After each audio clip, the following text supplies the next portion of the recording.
Dear Lady Love TV, Sisters, Rivals in Love, tunghayan natin ang ikalimang bahagi. Hello, Kuyang Guard. Kumusta ka? Ang tigas mo today ha? Keep it up. Nakipag-high five pa si Sunshine sa gwardyang nasa post sa entrada ng building. Good day po sa inyo, ma'am. Nalilito man sa enakto niya ay nakuha pa rin ng guard ng ngitian siya at batiin. Pumasok sa loob si Sunshine at hindi pa rin maalis-alis ang ngiti sa mga labi. Bawat taong makasalubong ay binabati niya at kinakawayan. Gumaganti naman ng mga ito ng ngiti at pagbati, ngunit halata ang pagkailang. Pero kahit ganoon ay hindi maalis-alis sa kanyang atensyon ng mga binati niya. Siguro ay nag-wonder ang mga yon. Kung sino ba ang lukalukang siya na napadpad at nambubulahaw sa mapayapang buhay ng mga empleyado roon. Pero wala siyang pakialam. Sige lang siya patuloy na pagbati at pagkawaay. Natuon ang atensyon ng lahat sa kanya. Merong napapangiti, merong napapakunot, meron din namang katulad niyang walang kahiya-hiya sa katawan at nagfe-feeling close din sa kanya. Daig pa niya ang kakandidato sa susunod na halalan. Pero maano ba? Nag-e-enjoy siya sa ginagawa niya. Will you stop acting like an idiot, Sunshine? Walk faster or I'm going to leave you. Napalingon siya sa pinanggalingan ng tinig. Isang expressionless na si Ashton ang kanyang nakita. Naaalala niya na. Kaya pala halos mabaling ang atensyon sa kanya ng lahat. Nang naroon ay hindi lang dahil sa lukalukang siya, kundi dahil kasama rin niya ang napakagwapo, ngunit napakasupladong nilalang na ito. Paano ba niya nakakalimutan ang bagay na yon? Kasalukuyan silang nasa studio ng Misty Records, ang record label na kinabibilangan ng The Mains. Naroon si Ashton para sa isang mahalagang meeting. Sumama siya kahit paayaw nito. Siyempre, hindi siya nagpatalo. Teka, mali pala ang sinabi niya kanina na nakalimutan na niyang kasama niya si Ashton. Imposible palang mangyari yon. Kasi kahit ano pa yung kanyang gawin, pumipikit, dumidilat, magbisibisihan, magloka-lokahan, magseryoso ng kaunti, mamatay at mabuhay na muli, ay hinding-hindi niya makakalimutan si Ashton. Pa-cute lang yung sinabi niya kanina. Walang bagay na nakapagpapalimot sa kanya ng tungkol dito. Kapag nagka-amnesia nga siya, makakalimutan niya ang sarili ngunit hindi si Ashton. Taray. Pero seryoso, ganun talaga ang pananaw niya. Baliw siya eh. Wala na siyang magagawa pa. Alipin siya ng isang pag-ibig na hindi niya alam kung may ibubunga. Nakaisip naman ng kapilihan si Sunshine. Imbis na intindihin ng binata, muli niyang binalingan ng mga taong nandoon. Hi, my name is Sunshine. If you're all wondering who the heck I am, no, hindi ako girlfriend nitong astig na Ashton. PA niya ako, as in personal alalay. Pero alam kong hindi kayo maniniwala kasi sa ganda kong to, malabong pang alalay lang yung beauty ko, diba? Pero totoo talaga ha. Naramdaman niyang hinila ni Ashton ang kwalyo ng suot niyang damit mula sa likod. Kinawayan na lamang niya mga empleyado na may bewildered expressions sa mga mukha. Hinayaan niyang kalagkarin siya ni Ashton sa isang lugar sa studio para sermonan. You're really one crazy bitch. Walang plenong sita ni Ashton nang makalayo sila sa karamihan. Bakas sa mukha ang pagkainis. Imbis na maapektuhan o matakot ay nginisihan lamang ni Sunshine ang binata. Ang KJ mo kasi, hindi ka man lamang umiti at bumati sa kanila. Why would I do that? I don't know them at all. Porke ba hindi mo alam ang mga pangalan nila magsusuplado ka na? Porke sikat ka, hindi ka naman babate? Alam na nila ang ugali ko. Naiilang na wika ni Ashton. Isinama kita rito kahit alam kong problema lang yung ihahatid mo sa akin. I'm being kind to you, Sunshine. Pero sana huwag mo naman akong sagarin. You're being kind to me? Kinaladkad mo nga ako rito? It's because you're causing me too much trouble. You idiot. Nahilamos ni Ashton ng isang kamay sa mukha. Tingin niya ay malapit na maubusan ng dugo ang binata. Tingnan mo yung itsura mo. Mukha kang nilamangan ng 10 unggoy. Maano bang umiti ka kahit tipid lang? I'm sure mas magaan ang buhay. Pagkatapos ng trabaho ko, ngayong araw, ihahatid talaga kita sa istasyon ng bus pa uwi. Nanggigigil na wika ni Ashton. Natawa siya. Pinatira mo na ako sa bahay mo. Pera bawi na. Touch move. How old are you, Sunshine? 4? You're being ridiculous. But honestly, you need to smile more. para hindi naman mahalata ng mga tao na malungkot yung buhay mo. Hindi malungkot yung buhay ko. Matigas na wika ni Ashton. Ah, talaga? She cupped his face with her hands. Sige, kunwari naniniwala ako ha. O di mas lalong may dahilan ka parang umiti. Patingin nga ng ngiti mo, sige na. Stop this foolishness. Iginalaw-galaw ni Sunshine ang magkabilang gilid ng mga labi ni Ashton. Come on, I'll teach you how to smile. Pinakatitigan lamang niya ito ng husto. Nakipagtitigan din siya rito, pero maya-maya lang ay nag-iwas na siya ng tingin. Hindi pa pala niya kaya. Pakiramdam niya ay sasabog ang kanyang puso sa sobrang pagmamahal sa supladong lalaking ito na mas malakas pa ang topa kaysa sa kanya. Umiti ka mamaya ha. Kung hindi, ipagkakalat ko na may laruan kang dinosaur noon na gusto mo pang kasama matulog hanggang 14 years old ka. You little.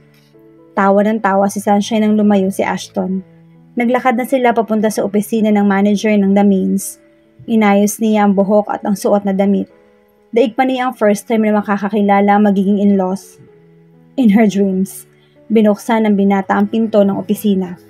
Oh, nandito na pala si Ashton. Oh my God, may kasamang girl si Ashton. May kasamang girl si Ashton? Sigaw ng isang babae na pamilyar ang mukha. Umani naman ang atensyon ng sinabi nito mula sa 4 na lalaking nakatungo dahil may binabasang kung anong dokumento. Nabaling ang atensyon ng mga lalaki kina Sunshine at Ashton. First time lang niya nakakita ng personal na mga kabanda ni Ashton. Kailangang maganda ang maging impression ng mga ito sa kanya para malakas ang backup niya sa binata. Hi, my name is Sunshine. 34, 24, 36, 25 years old. I'm an engineer by profession pero sa ngayon, alalay lang ang peg ko dito kay Ashton. It's nice to finally meet you guys. Pabilang introduction niya. Girlfriend ka ni Ashton? Tanong ng babae. By the way, my name is Lala. Ikaw yung tumawag sa kanya ng isang gabi? Agay yung pangalan ng babaeng tumawag kay Ashton ng isang gabi, babe. Nakangiting wika ni Jen. Kinawayan siya nito. Hi, Sunshine. Ibig sabihin lang na mamangka sa 2 ilog itong si Ashton. Si Rigo yon. Tinanguan lamang ito ni Lala. Parang ikaw, Brad. Natatawang wika naman ng isa. Lumapit ito at kinamayan siya. Hi, Sunshine. Oh, Ashton. Hindi ka man lamang nagsasalita riyan. Bati nito sa binatang nasa likuran niya. May topak si Ashton, wika ni Sunshine. Pero lagi naman talaga may topak to eh.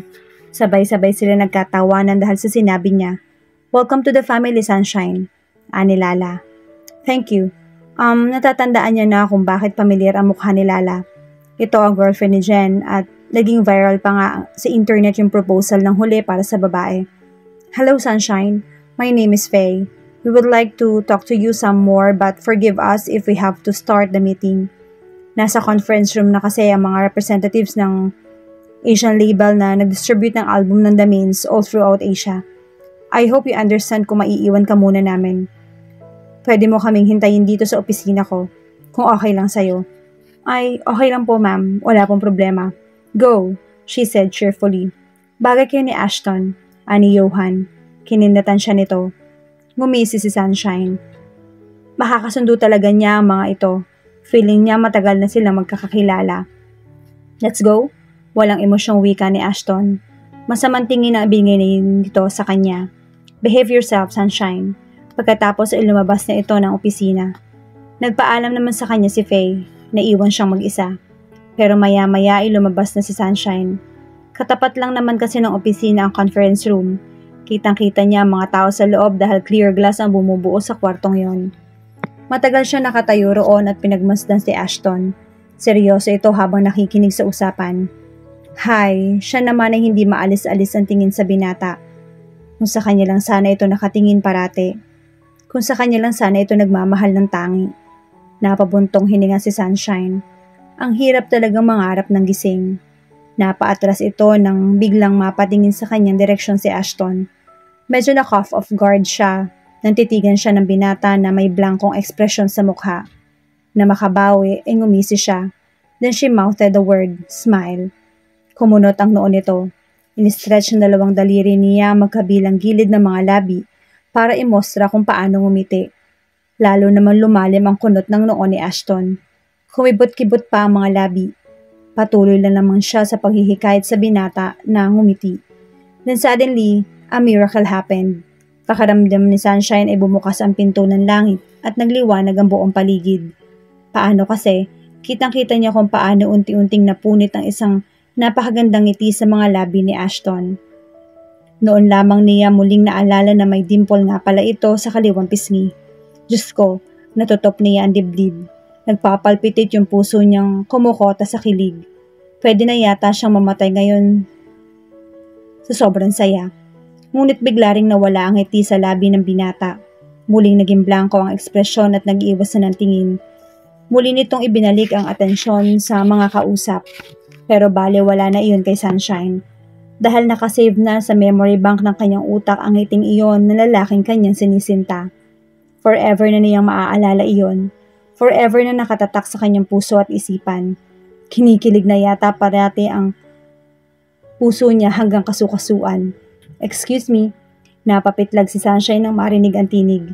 Isang lalaking hindi niya kilala ang nasa kanyang tabi. May hitsura ang lalaki, maporma, pero wala sa kalingkingan ng kagwapuhan ni Ashton. Hay, ano ba yan? Bakit lagi na lamang niyang ikinukumpara ang iba sa binatang mahal niya? Bakit? Aniya, pilit na ibinalik ang wisyo. Kanina pa kasi kita pinagmamasdan. Nakangiti ka kasi. Ako nga pala si Chops, sound engineer, pakilala na lalaki.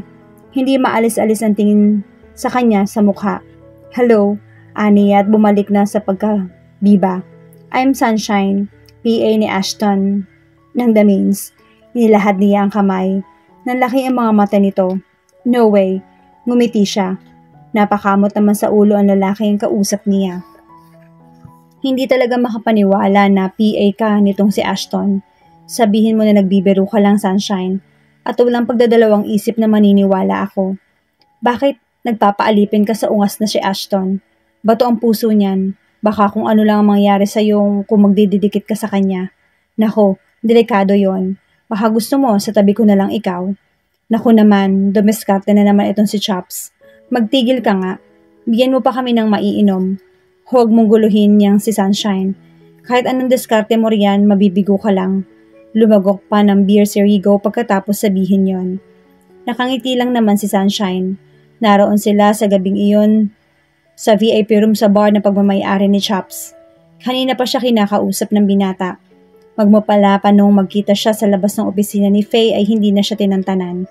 Dahil maboka ito at madaldal na katulad niya, kaya naman hindi naglilipat segundo ay nagkasundo sila.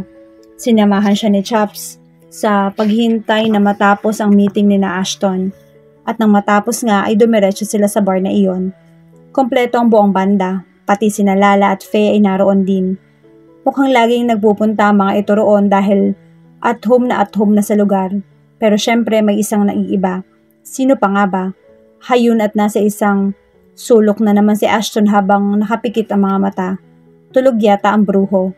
Tumayo si Sunshine at nilapitan ang binata. Tingnan mo nga, Chops.